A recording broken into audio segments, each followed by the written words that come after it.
BEST is an European financing mechanism. It was created in 2011, and it was an initiative triggered by the European Parliament because at the time there wasn't any other mechanism fully dedicated to financing actions to protect biodiversity and ecosystem services in the European overseas. We have to bear in mind that the European overseas hosts more or less 80% of the EU biodiversity, very important hotspots. So they are essential if we want to meet the 30 by 30 biodiversity targets. The current program of BEST 2.0 Plus, which is targeting just OCTs, so overseas countries and territories, and that means islands that are linked to EU member states, but they're not part of the European Union or the single market. And the current program is funding 23 grantees, and the funding worth is more or less 1,300,000 euros.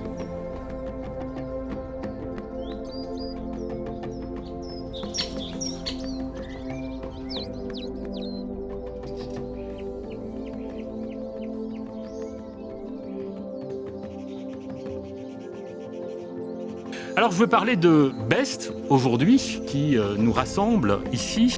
Eh bien ce programme a eu un impact extrêmement concret. Et BEST est un exemple dans ce domaine, un exemple de préservation de la biodiversité des Outre-mer. Mais BEST, c'est aussi le succès d'une méthode. C'est la démonstration de la nécessité de soutenir les projets porteurs de biodiversité.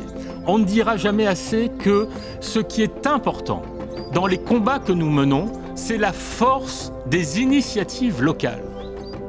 Parce qu'elles sont fortes, parce qu'elles sont adaptées à la réalité des territoires sur lesquels elles naissent, les initiatives locales doivent être protégées, encouragées, portées par les institutions, par les associations. Et je veux redire à quel point le tissu associatif fait un travail remarquable dans cette bataille que nous menons pour le climat.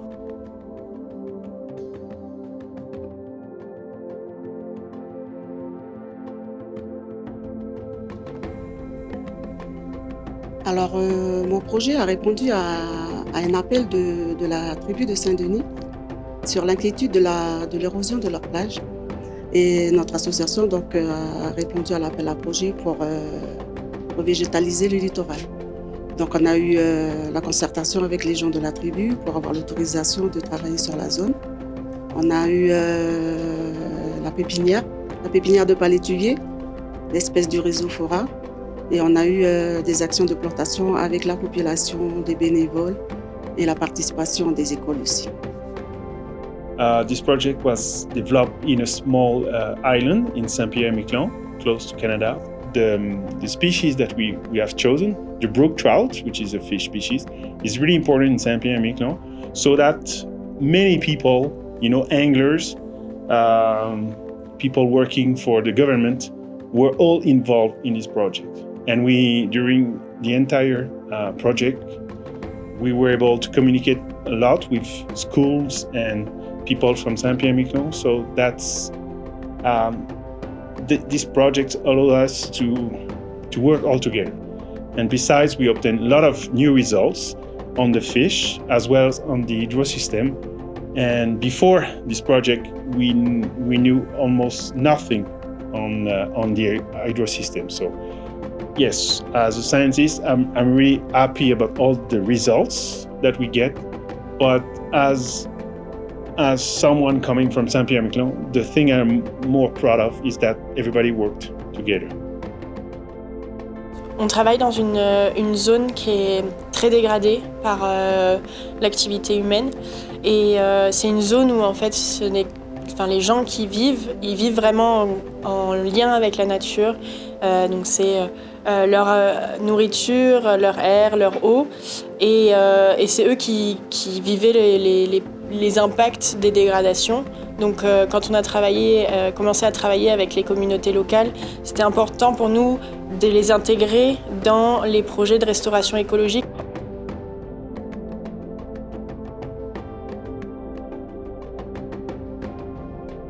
Our project aim was to restore the island of Kamaka in the Gambie islands to protect seabird species. So to do that, we had to remove the main predator, which was rats. And so we did a drone aerial baiting, and it worked. So rats are now gone from this island. So hopefully in the future, seabirds are going to come back. Grâce à la subvention BEST 2.0+, ça nous a permis vraiment d'avoir un travail de fond dans le temps avec les communautés de la commune de Touhou pour apporter de nouvelles techniques de restauration écologique et surtout des techniques adaptées aux besoins des personnes sur place et vraiment pour les rendre autonomes et capables eux-mêmes au final de suivre les effets de ces nouvelles méthodes expérimentales de restauration de la forêt. Bonaire is famous for its pristine reefs, but unfortunately, although still Bonaire features some very healthy patches of coral reefs, there are very visible signs of degradation, and we are losing some coral populations. And here where our work comes to play. So what we do, and that was the main goal of this project, was to assist the sexual reproduction of corals, which is very important because through the reproduction we create new strains of corals that potentially can better cope with environmental changes, so in face of climate change or new diseases or harsher environmental conditions. The mangrove restoration project was about restoring the mangrove forest that was under threat. We had made a project, we did research, so we executed everything, and we have resolved a lot of problems in the mangroves. And there were problems with the water circulation, with erosion. We have worked on that, but next to that we needed to do outplanting to refurbish, to reforestate the areas that were degraded. So we had nurseries and with outplanting events, and also very important, reach out to the public, to all the people, to make them aware of what we were doing and why we were doing this. On a mené une réunion de concertation de créer un espace dans lequel la population s'exprime pour montrer à quel point ces volets culturels, l'événement a pris une place importante par rapport à la préservation de la nature ou de la biodiversité. On sait qu'il faut prendre en compte ce contexte local. Ça, c'est premièrement. Et deuxièmement aussi, c'est que on a su aussi que en demandant à la population de parler leur langue, ils s'expriment mieux par rapport à ce qu'il a envie de les faire.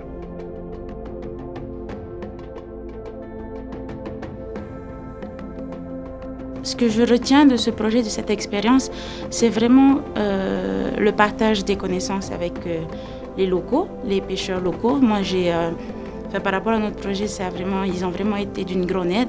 Ce sont des personnes qui sont sur le terrain et qui comprennent mieux que nous, scientifiques, comment les choses se passent et où les animaux vont, le milieu naturel.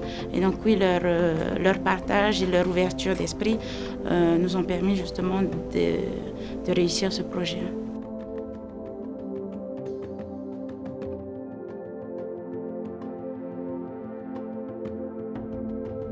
Alors être lauréat du programme BEST a été une expérience très enrichissante. Déjà dans la phase de conception du projet, puisque vous devez vous poser les questions sur comment structurer votre projet, comment arriver à mesurer l'atteinte des objectifs, comment construire un cadre logique. Tout ça, c'est des choses qu'on n'a pas forcément l'habitude de faire, mais qui sont essentielles à la réussite du projet et surtout à la réussite de la mesure de l'atteinte des objectifs. Donc dans la phase de conception, donc un travail très intéressant qui a été mené, qui permet techniquement de progresser sur divers points de compétences. Dans la phase d'implantation du projet, donc de réalisation du projet, également très intéressant puisqu'on avait un suivi par les points focaux, donc points régionaux qui nous ont beaucoup aidés à structurer également tous les rapports qu'on avait besoin d'écrire. Donc on continue à apprendre tout au long de la réalisation du projet. Et je dirais que la cerise sur le gâteau, c'est cet atelier qui permet de nous rassembler avec 75 personnes issues de divers pays du monde et qui viennent partager leur expérience.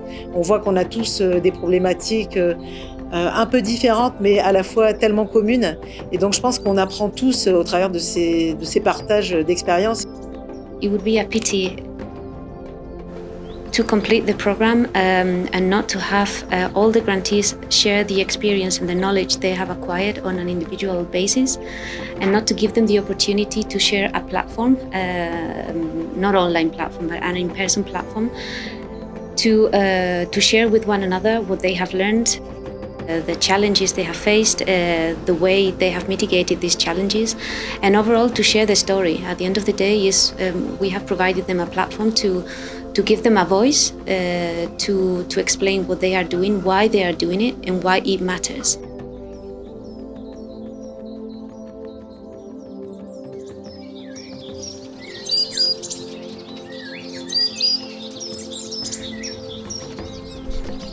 C'est le moment de se dire que on doit faire évoluer notre regard sur ce programme. Il faut qu'ensemble, on prenne le temps, parce qu'on a la volonté, ça c'est une évidence, mais qu'on prenne le temps de voir comment on peut faire plus et surtout comment on peut faire mieux. Alors je veux bien évidemment remercier maintenant la Commission européenne et je veux le dire, il y a un travail remarquable qui est fait à la Commission et saluer le lancement de Best Life 2030. Cette nouvelle phase, elle va donner un vrai coup d'accélérateur et nous savons, et je me tourne vers la Commission pour le dire avec solennité et gratitude, nous savons que nous pouvons compter sur vous comme nous pouvons compter également sur l'UICN pour être, et je veux dire un grand bravo à l'UICN qui fait un travail remarquable, parfois dans des conditions difficiles. On sait que c'est de plus en plus difficile de porter cette cause, mais on sait à quel point vous le portez fort, vous le portez haut, vous le portez bien. Un partenaire efficace depuis le premier jour et pour toujours.